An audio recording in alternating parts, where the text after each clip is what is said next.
Merci, bonjour et bienvenue amis téléspectateurs de Amani TV dans cet entretien. Aujourd'hui, nous recevons M.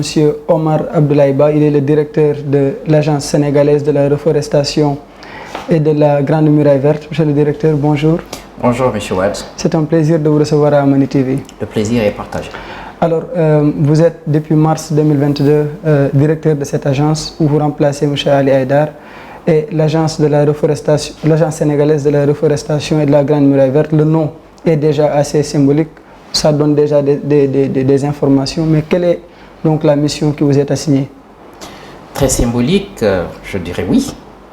Le président de la République, son Excellence M. Macky Sall, a eu l'amabilité de me confier cette mission, une mission très colossale, parce qu'en 2019, il a fusionné l'Agence nationale des écovillages et l'Agence nationale de la Grande Muraille Verte pour former une entité assez puissante pour une cohérence de la stratégie de mise en œuvre de la réforestation, des écovillages aussi, qui est une mission nationale qui couvre l'ensemble du territoire, mais aussi de la mise en œuvre de la Grande Muraille Verte. Il faut préciser que la Grande Muraille Verte officiellement est un tracé de 545 km de longueur et de 15 km de large au Sénégal. Mais aujourd'hui, ça couvre toute la région de Matam, toute la région de Saint-Louis, toute la région de Louga et tout le département de Bakel. Parce qu'il ne suffit plus d'un tracé d'arbres, mais d'un écosystème de communautés résilientes qu'il faudrait construire. Donc vous comprendrez combien c'est important cette mission. Parce que quand on parle d'écosystème, nous parlons de différentes composantes, nous parlons de la réforestation, donc nous parlons de la végétation, nous parlons de la santé des sols, nous parlons de l'énergie, nous parlons de l'exploitation des chaînes de valeur, nous parlons de l'élevage, nous parlons de l'eau. Donc nous parlons énormément de choses. Donc la mission est vraiment colossale. Alors quand on fusionne toutes ces volontés-là, qui allient en tout cas énergie, qui allie également écosystème, etc. Sur quels moyens est-ce que vous comptez vous appuyer pour justement réaliser ces missions-là? Il faut louer les efforts de son Excellence, Monsieur le Président de la République, qui a su quand même avoir une vision parfaite et écosystémique de la chose et qui nous a doté de moyens. Ce n'est pas facile aujourd'hui d'avoir une agence d'exécution de 14 milliards de budget par an. C'est quasiment 25 millions d'euros. Je crois que nous sommes la seule agence aujourd'hui sur le tracé de la Grande Muraille Verte des 11 pays qui a ce budget. Je crois que nous sommes la seule agence aujourd'hui qui a plus de 7110 employés. C'est quand même quelque chose de consistant. Donc nous avons les 7000 jeunes du programme Khayou Ndawi qui sont au niveau de nos pépinières et qui sont dans les communes pour aider les communes dans la mise en œuvre de leur politique verte. Mais aussi nous avons un personnel de soutien, des ingénieurs agronomes, des ingénieurs forestiers qui sont là avec nous. C'est une équipe d'experts qui sont aguerris en la matière et qui travaillent beaucoup. Nous avons aussi le soutien de nos partenaires et techniques financiers. Par exemple, je citerai juste quelques-uns des projets que nous avons. Nous avons le projet avec plus d'UCN de 9 millions d'euros que nous allons démarrer d'ailleurs dans la semaine. Nous avons le projet ACD que nous sommes en train de piloter avec la FAO. Nous avons le projet Riposte de 6 millions d'euros aussi avec la FAO pour la restauration des sols. Et, nous avons le projet avec la fondation OCP de 2,4 millions d'euros dans la Grande Muraille Verte. Nous avons le projet avec l'UM6P d'1,7 milliard de francs CFA de financement de la recherche et du développement. C'est la première fois que ça arrive dans la Grande Muraille Verte. Il n'y a jamais eu, puis ce montant déployé ou financé pour la recherche et le développement pour nous dire ce qu'il faut faire. Nous avons un autre projet de 25 millions de dollars canadiens que nous avons signé la semaine prochaine, d'ailleurs qui va commencer sa mise en œuvre dès lundi prochain. Donc voyez-vous, c'est des projets aujourd'hui depuis 1 an que nous avons développés et que nous avons fini par mettre en œuvre, et ce sont des projets quand même qui sont soutenus par nos partenaires techniques et financiers. Donc aujourd'hui, je peux vous dire que Laser GMV a une vie. Alors, quand on considère ce budget et ces projets, ces programmes que vous mettez en œuvre, sur quelle mesure est-ce que vous vous basez un peu pour mesurer l'efficacité? Si vraiment les efforts consentis se font ressentir, en tout cas au niveau des populations. En 2016, le président de la République a quand même apporté une innovation avec le référendum qui donne la propriété des ressources naturelles aux communautés. Il ne faut pas l'oublier. Donc ça veut dire tout simplement que tout ce que nous faisons, ce n'est pas au bénéfice des communautés, mais c'est pour les communautés. Et ça a une différence assez primordiale. Quelle est la différence? La différence, c'est que quand on est bénéficiaire de quelque chose, on n'est pas forcément propriétaire. Mais quand on est propriétaire de la chose, on décide.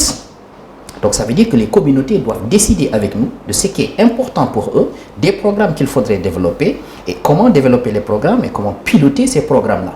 Donc ils sont au cœur, et c'est ce qu'on appelle de l'intelligence collective. Nous avons pu développer, d'ailleurs c'est la raison pour laquelle nous nous sommes approchés de nos partenaires techniques financiers, des ministères sectoriels, des collectivités territoriales, et ce n'est pas du tout du donné, parce que quand vous travaillez avec 131 collectivités territoriales, et quand vous travaillez avec une centaine de partenaires techniques et financiers et ONG, et des fondations, et quand vous travaillez avec plus d'1 million de personnes sur le tracé de la Grande Muraille Verte, et donc vous avez écouté tout le monde, mais vous avez à travailler avec tout le monde, donc ce n'est pas du tout évident. Donc nous avons développé ensemble ce qu'on appelle le programme intégrateur de la Grande Muraille Verte. Et ce programme intégrateur de la Grande Muraille Verte est un projet de 10 ans, c'est pour un budget de 2 milliards de dollars. C'est osé. Alors, pour pouvoir faire quelque chose de grand, il faut oser.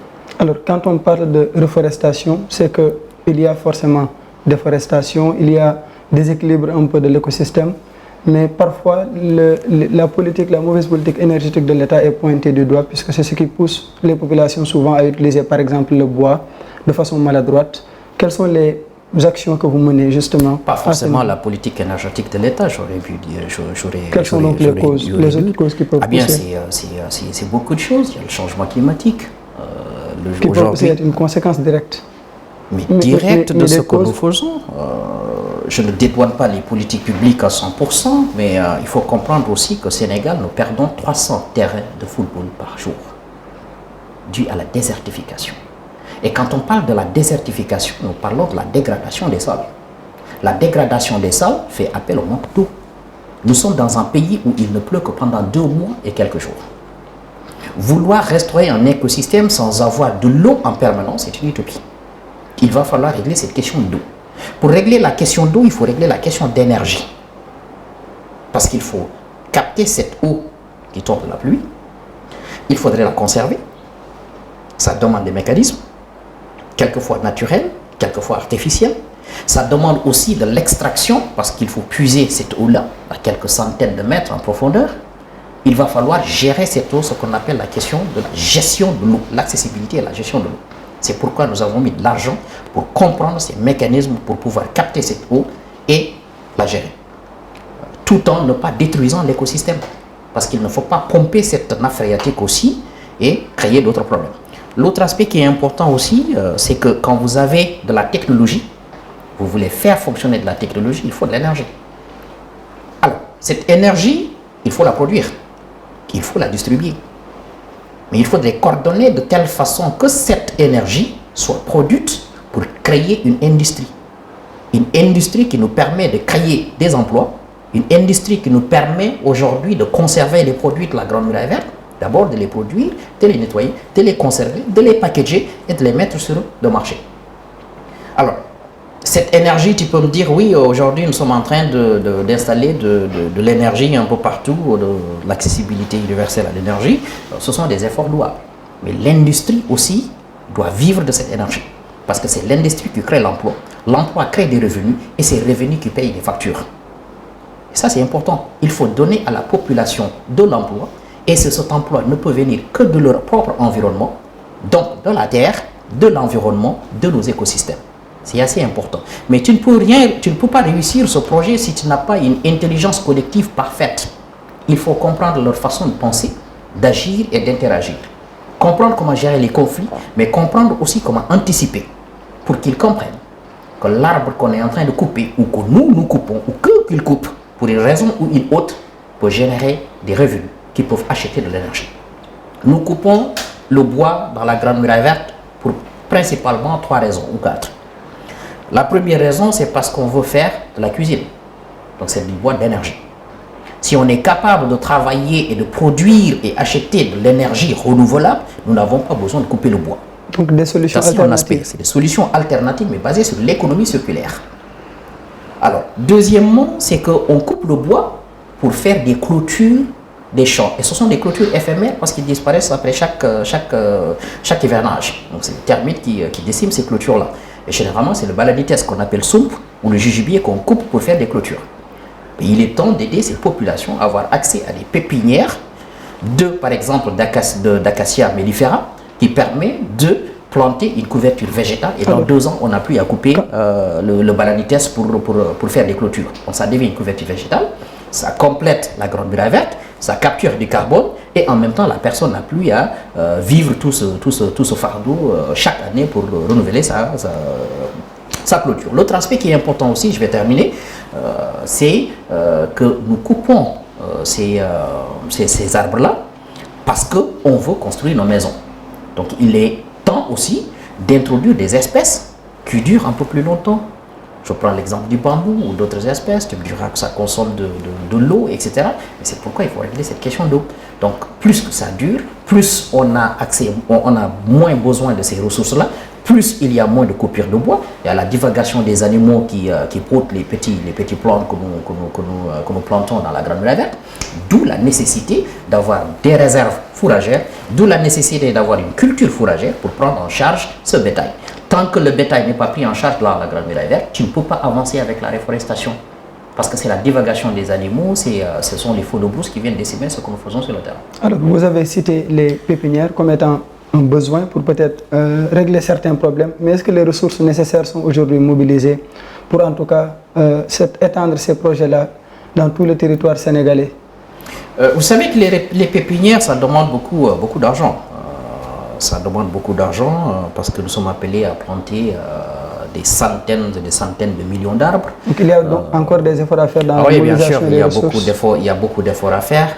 C'est là où d'ailleurs on appelle les pollueurs, les pays pollueurs qui ont consenti à des financements pour pouvoir contribuer à la réforestation, mais qui tardent toujours à décaisser pour une raison ou une autre. Je ne vais pas entrer dans les détails.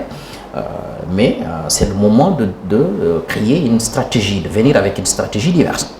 Nous avons déjà la contribution des États, il faut louer l'effort du Sénégal. Nous avons la contribution des ONG qui sont en train de mobiliser des fonds, les partenaires techniques et financiers comme le PNUD aujourd'hui, comme la FAO.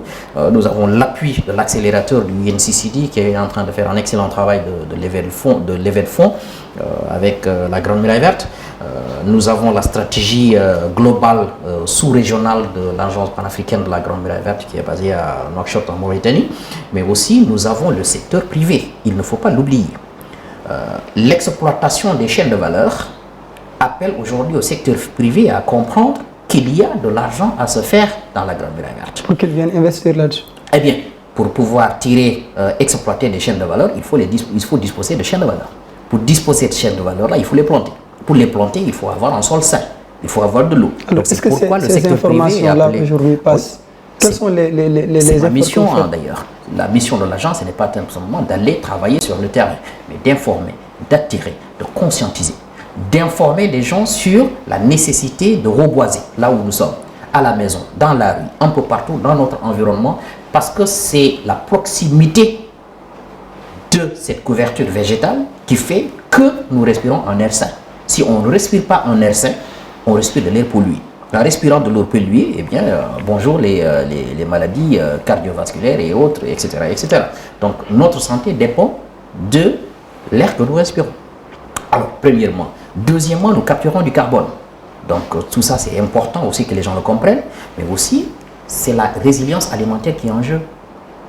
Les chaînes de valeur contribuent à la résilience alimentaire. Alors, vous avez participé à plusieurs sommets mondiaux parlant de l'agroécologie. Quels sont aujourd'hui, si vous vous référez aux exemples d'autres pays que vous avez vus ou visités, pensez-vous que le Sénégal est en tout cas sur la bonne route pour arriver justement à être peut-être vitrine dans ce cadre-là du projet de la Grande Muraille Verte? Sur le tracé de la Grande Muraille Verte, j'ai le plaisir de t'informer que le Sénégal est le number one. On n'a pas de concurrent.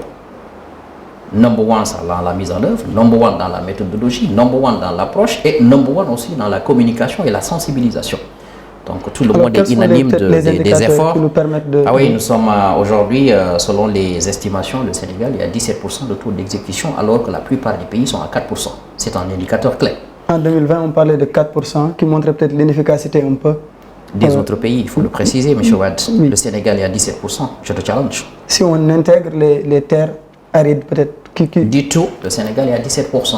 Contre beaucoup d'autres pays, d'ailleurs, il y en a 9 qui sont à 4% maximum. Et donc le Sénégal est à 17%. Si tu le veux bien, je t'invite à Widu Tchingoli. As-tu été à Tessekere une fois? Non. Ah bon, je t'inviterai à Widu Tchingoli, je t'inviterai à Tessekere, je t'inviterai à Bakel Sare Demba, je t'inviterai un peu partout sur le tracé de la Grande Muraille Verte pour voir ce qu'on est en train de faire. 90% des gens qui parlent de la Grande Muraille Verte n'ont jamais vu la Grande Muraille Verte. Et ça, je crois que c'est aussi, il y va de votre responsabilité aussi d'informer. C'est pourquoi nous développons l'écotourisme dans la Grande Muraille Verte. Il faut que les gens viennent voir ce qu'on est en train de faire. Il faut qu'on change la perception des choses. Tu sais, M. Wad, je vais partager une petite histoire avec toi. Peut-être que le changement climatique, quelquefois, pousse une jeune fille de 13 ans au milieu de la Grande Muraille Verte, même si on n'a pas le choix, même si l'État a fait énormément d'efforts. Quelquefois, elle est contrainte de travailler. À l'âge de 13 ans, au milieu de la Grande Muraille Verte. Peut-être même qu'elle va se marier très tôt. Avoir 3 ou 4 enfants avant l'âge de 18 ans. Elle doit porter un bébé sur le dos, alors qu'elle est enceinte. Se réveiller à 5 h du matin, aller tirer une corde de 150 mètres pour avoir 2 litres d'eau. Elle doit le faire 20 fois ou 10 fois minimum pour avoir une bassine qu'elle doit porter sur la tête, ramener à la maison à 2 km pour faire le petit déjeuner. Elle doit retourner à la brousse à 11 h pour aller chercher un fagot de bois à 4 ou 5 km pour revenir cuisiner à la maison à 14 h. Vous la regardez droit dans les yeux avec votre 4x4 flamboyant neuf qui roule sans arrêt, avec votre climatiseur à 22 degrés. Et vous lui dites, ne coupez pas cet arbre parce que je capture du carbone. Ça a du sens pour vous, peut-être. Ça n'a pas du sens pour elle. Tout ce qu'elle voit, c'est comment je peux faire nourrir mes enfants à 14 h. C'est pourquoi la Grande Muraille Verte est importante, parce qu'elle crée des solutions aux communautés de la Grande Muraille Verte avec leur compréhension du changement climatique, parce qu'ils vivent dans cette communauté. Ils vivent au milieu de ce tracé. Ils vivent la Grande Muraille Verte, mais ils vivent aussi le changement climatique beaucoup plus que vous et moi. Parce qu'ils se réveillent au milieu de la Grande Muraille Verte. C'est pourquoi c'est important. La Grande Muraille Verte, aujourd'hui, je ne la regarde pas comme un problème. La Grande Muraille Verte est une opportunité pour résoudre ces problèmes. Je prends l'exemple de l'immigration clandestine. À la fin de l'hivernage, quand les jeunes quittent la Grande Muraille Verte pour revenir au niveau des grandes villes. Mais ça tue nos démocraties. Et vous savez pourquoi? Parce que quand ils viennent, ils sont à la recherche de boulot. Quand ils n'arrivent pas à avoir du boulot, mais ils restent dans les grandes villes. C'est le loyer qui augmente parce que la demande augmente. C'est la production d'énergie qui augmente parce qu'il y a plus de consommation. C'est la production en eau qui augmente parce qu'il y a plus de consommation. C'est le transport qui devient beaucoup plus compliqué parce qu'il y a plus de demandes. Nos hôpitaux, nos dispensaires, nos services publics sont surbookés. Et qu'est-ce qui vient après quand ils n'arrivent pas à trouver du boulot? C'est un mécontentement général. Alors, je termine, donnez-moi le droit de terminer. Et ça tue des démocraties. La fragilité de nos démocraties et de nos pouvoirs publics dépend de notre réactivité par rapport à ce changement climatique. Ça, c'est un aspect qui est important. Le deuxième aspect qui est important, quand ils n'arrivent pas à trouver du travail dans les grandes villes, qu'est-ce qu'ils font? Ils prennent la petite pirogue. Connaissez-vous Sambalakara? Ce sont les petites pirogues où 3 personnes tiennent. Ces gens-là vont à l'immigration. Ils meurent en pleine mer. Parce qu'ils n'ont pas de Ceux solution. qui arrivent, non, c'est parce qu'il n'y a pas d'alternative. Parce que ce qu'il faut comprendre aussi, c'est que les États sont en train de faire énormément d'efforts. Je prends l'exemple du Réunion. Le président de la République a créé 65 000 emplois. C'est peut-être parce que les solutions... C'est pourquoi je vous dis que la Grande Muraille Verte est une solution. Mais les acteurs qui dénoncent peut-être un programme qui n'avance pas, qu'est-ce que vous avez à leur dire? Qu'est-ce qu'ils ont à offrir? Vous les avez posé la question à savoir qu'est-ce qu'ils ont à offrir? Ils ne répondent pas à cette question. C'est bien de parler. Mais je les invite à la Grande Muraille Verte pour vivre la réalité. Le président Macky Sall a fait le tour de ce pays pour comprendre la problématique de chacun d'entre nous. Il a été au contact des populations pour les parler. Il a dormi sous des huttes. Il a discuté sous l'arbre à parable. Et il a fait de l'intelligence collective pour venir proposer aux Sénégalais un programme structurant. Où placez-vous le PUDC? Où placez-vous le PUMA? Où placez-vous la couverture maladie universelle? Où placez-vous le 3FPT? Quelle ingéniosité! Quand les gens voient les problèmes individuellement, ils ne comprennent pas. Mais quand vous voyez tous les écosystèmes en système d'agrénage, vous comprendrez le président de la République. Il est le président de tous les Sénégalais. Donc, il doit s'occuper des problèmes de tous les Sénégalais. Donc, je reviens à la Grande Muraille Verte pour vous expliquer que ça devient une solution aujourd'hui de l'immigration clandestine. Parce qu'on peut créer des opportunités à partir de la terre et de l'eau et de l'énergie. Ça crée une opportunité de réguler nos politiques publiques parce qu'aujourd'hui, nous pouvons créer des opportunités dans le monde rural pour que les gens retournent sur le monde rural. Alors, au lieu de venir dans les grandes villes le chercher le boulot, on est capable de créer du travail pour des ingénieurs de conception. Nous sommes capables de créer du boulot pour des ingénieurs en électricité. Nous sommes capables de créer du boulot pour des ingénieurs agricoles à Saint-Louis. Nous sommes capables de créer du boulot pour des spécialistes en marketing à Bakel. Parce qu'il y a énormément de choses. Il y a des entreprises privées qui doivent s'installer. Donc, il y a du boulot. L'autre aspect qui est important aujourd'hui aussi, c'est que nous avons la possibilité au niveau de la Grande Muraille Verte d'aider à créer tout un écosystème d'entrepreneurs, de jeunes entrepreneurs, pour pouvoir les encadrer à travailler la terre. Et ça, c'est en plus-value. C'est de l'économie que nous imprimons. Alors, quand on vous entend parler de la Grande Muraille Verte, de ses avantages et un peu de tout ce qu'on peut faire, ces potentialités que vous avez énumérées tout à l'heure, on a bien envie de savoir également quels sont les indicateurs sur lesquels vous vous basez pour savoir qu'effectivement, il y a une efficacité au niveau des populations. Vous avez parlé de l'exode rural. Est-ce qu'il y a une tendance qui renverserait peut-être cette donne, que les gens retournent dans les milieux ruraux pour travailler? Le programme intégrateur, nous avons commencé sa conception il y a 12 mois quand je suis arrivé. Avec l'appui du PNUD et la Direction générale de la planification des politiques publiques des GPPE du ministère de l'économie et des finances, nous sommes arrivés à en faire un programme très structurant. Quand vous rencontrez l'ensemble des ministères sectoriels, quand vous rencontrez plus de 75 ONG et fondations, quand vous rencontrez plus de 131 collectivités territoriales, quand vous rencontrez près de 500 000 personnes qui vivent ce qu'on appelle le changement climatique, vous les écoutez et vous construisez un programme, il ne peut être que bon. Il est bon, il est excellent et ça je peux vous le garantir. Il a été soumis à tous les filtres et à toutes les critiques. La mise en œuvre prendra du temps parce qu'il faut quand même quelquefois que quelqu'un se sacrifie. Ce n'est pas une compétition de plantation d'arbres, je dois aussi. C'est une compétition de restauration des sols, de planification, de recherche qui nous permet de dire voilà comment y arriver. Recherche en eau, en énergie, en intelligence collective, mais aussi de la santé des sols. Et là, les universitaires sont en train de travailler là-dessus. C'est la première fois que 157 universitaires, chercheurs, se mettent sur la problématique à la Grande Muraille Verte. Ça, c'est un acquis. C'est la première fois qu'on mobilise autant de moyens pour la Grande Muraille Verte. Ça, c'est un acquis. C'est la première fois qu'on parle autant de la Grande Muraille Verte. Ça, c'est un acquis. Et les indicateurs, c'est quoi? C'est l'impact concret sur le terrain. Rappelez-vous de cette histoire de cette jeune fille. Aujourd'hui, si vous lui amenez un four solaire à la Grande Muraille Verte, probablement dans un mois, vous retrouverez le four solaire au garage. Vous savez pourquoi? Parce que la technologie peut régler des problèmes techniques, mais elle ne peut pas régler des problèmes culturels. Donc il y a des considérations culturelles. J'ai eu à faire un test. Au milieu de la Grande Muraille Verte, un four solaire cuisiné par la même personne avec les mêmes ingrédients, le même repas, au vu et au su de tout le monde, avec un autre repas cuisiné au feu de bois. Les gens nous disent tout le temps que le feu de bois est plus succulent que la cuisson solaire. Derrière le mur, le lendemain, on répète le même exercice par la magie de la vue cachée. Les deux repas sont aussi succulents les uns que les autres. C'est une perception culturelle. Et cette perception-là, il faut la défaire. C'est-à-dire que vous prenez le temps d'introduire cette technologie petit à petit avec des outils qu'utilisent les enfants tous les jours. Et pourquoi pas avec des backpacks solaires pour pouvoir charger leurs appareils pour aller à l'école, pour pouvoir travailler, avoir des lampes à l'école. Et progressivement, c'est comme ça qu'on introduit cette technologie. Mais je vais te dire une chose. Il va falloir qu'on la développe nous-mêmes. Cette technologie importée a toujours des limites par rapport à ce qu'on voit sur le terrain.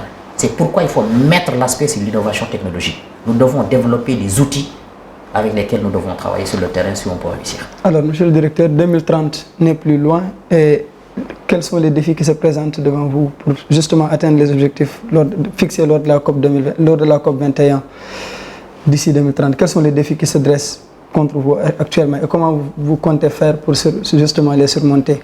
Eh bien, vous savez que les défis auxquels nous faisons face pour la plupart du temps sont de différentes catégories. Vous avez des défis, par exemple, de ressources financières qui vont toujours être là malgré devant la nous. disponibilité de tous ces partenaires que vous avez cités. Il y a énormément d'argent qu'on annonce. Les procédures sont compliquées, c'est très difficile de lever des fonds et quelquefois il y a des contraintes, il y a des contraintes techniques auxquelles nous faisons face. Mais avec la vision du chef de l'État, avec l'appui du ministère de tutelle, le ministère de l'Environnement, du Développement durable, de la transition technologique, avec l'appui de notre point focal, Madeleine Sarr, qui est aussi compétente, croyez-moi, et avec l'appui aussi de nos partenaires techniques et financiers, nous sommes en train de faire le maximum. Ça, c'est un aspect. Le deuxième aspect aussi, c'est qu'il faut comprendre, c'est que le changement climatique n'attend pas. Il n'attend pas. Donc, il roule à grande vitesse. 300 terrains de football par jour, c'est quand même colossal. Donc, il faut se poser la question, est-ce que nous travaillons à la même vitesse ou est-ce qu'on est capable de rattraper? Donc, c'est ça aussi, c'est un défi. C'est le défi des lourdeurs administratives ou des lourdeurs de décaissement de nos bailleurs par rapport à l'urgence écologique. Ça, c'est un défi que les gens ne perçoivent pas, mais c'est un réel problème.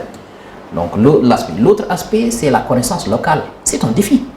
Pouvoir partager le savoir-faire des communautés, même si elles ne savent ni lire ni écrire, mais qui ont des compétences et des connaissances parce qu'elles ont vécu dans cet endroit pendant 100 ans, 200 ans, 300 ans. Et qu'on veut négliger avec d'autres recherches. Moi, je suis d'accord. C'est pourquoi j'ai mis l'accent sur la recherche, sur l'intelligence collective. C'est pour capitaliser tout ce savoir-faire, en faire une banque de données et aider les populations à restaurer les terres abandonnées, aujourd'hui qui ne produisent pas grand-chose, et à les conserver. Parce qu'il faut d'abord restaurer. Mais avant de restaurer, il faut identifier les terres dégradées. Il faut les identifier, il faut les restaurer, mais il faut les conserver. Et ensuite, quand vous les conservez, il faut pratiquer de l'agriculture et de l'élevage résilient, c'est-à-dire qui ne permet plus de dégrader, mais qui permet de renouveler et de nourrir cette terre-là. C'est tout un savoir-faire. Ce savoir-faire, il faut le construire. Ça prend des années. C'est pourquoi je dis qu'il faut qu'il y ait une génération qui se sacrifie. Non pas sur le nombre d'arbres qu'on va planter, mais pour créer des jalons, pour poser des jalons qui permettent aux autres de venir capitaliser. Alors justement, il y a quelques jours, il y a eu la conférence de l'ITI au Sénégal pour parler un peu de la transition énergétique.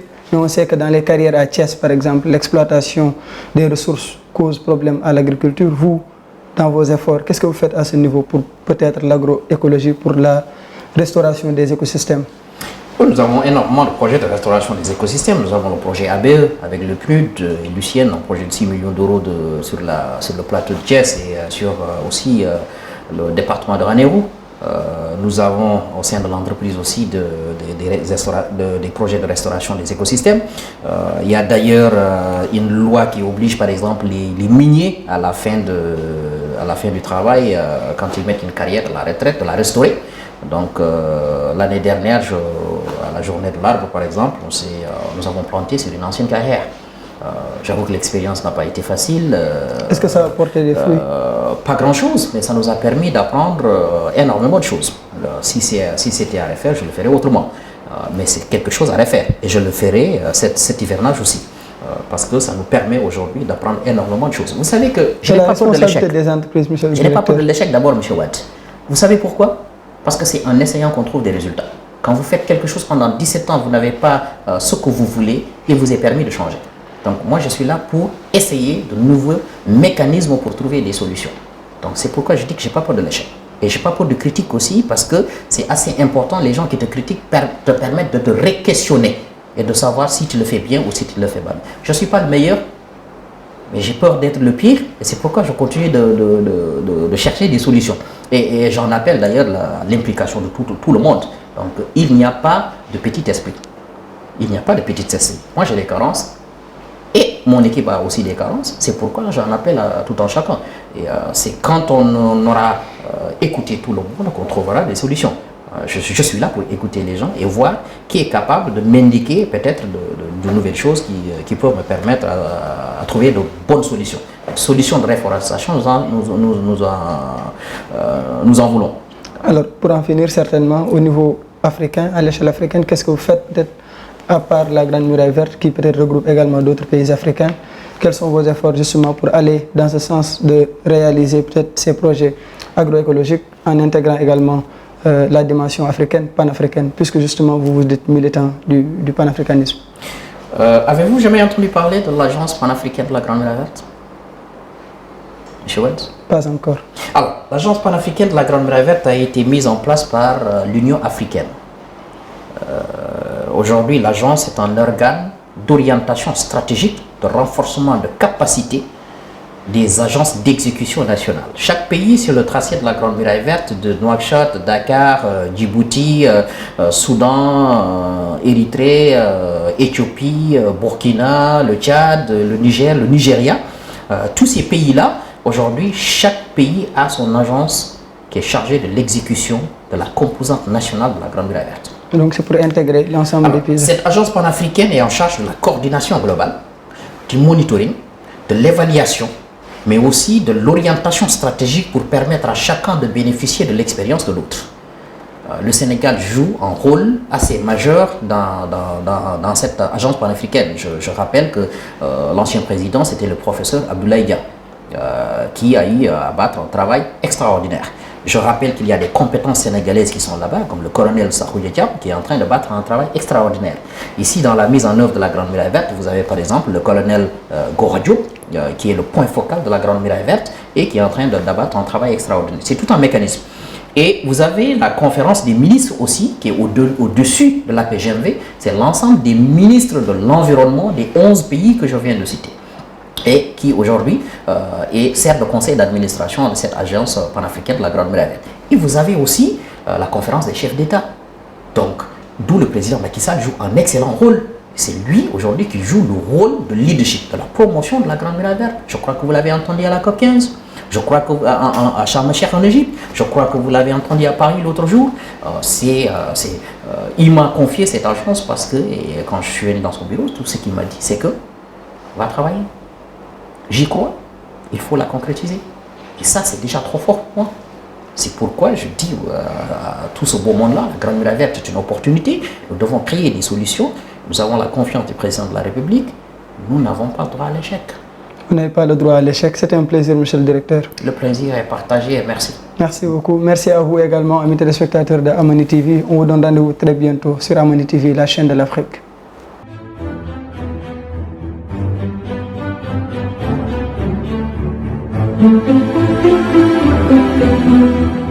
Thank you.